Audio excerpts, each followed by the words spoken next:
एक सेठ से लक्ष्मी जी रूठ गई। जाते हुए बोली, मैं यहाँ से जा रही हूँ, अब मेरी जगह नुकसान आएगा, तैयार रहना, और अगर तुम जाते जाते मुझसे कुछ मांगना चाहते हो तो बोलो।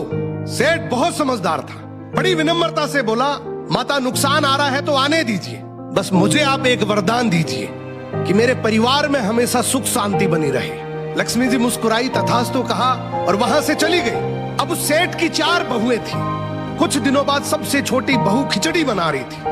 उसने खिचड़ी में नमक डाला और अपने काम में व्यस्त हो गई। तभी दूसरी बहू आई और उसने खिचड़ी को बिना चखे ही और नमक डाल दिया और वो भी अपने काम में व्यस्त हो गई। ऐसे एक एक करते तीसरी और चौथी बाकी की 2 बहुएं भी आई। उन्होंने भी खिचड़ी को बिना चखे ही उसमें नमक डाल दिया। अब रात को सबसे पहले सेठ खाना खाने बैठा।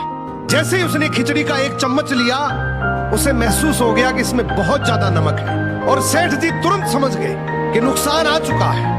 किसी से कुछ नहीं कहा, चुपचाप खिचड़ी खाई और चला गया। अब सेठ के बाद खाना खाने की बारी आई सबसे बड़े बेटे की। बेटे ने खिचड़ी का 1 निवाला लिया। उसने परिवार वालों से पूछा, पिताजी ने खाना खा लिया? उन्होंने कुछ कहा?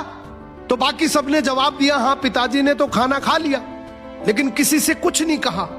तो बड़े बेटे ने भी चुपचाप खिचड़ी खाई और चला गया।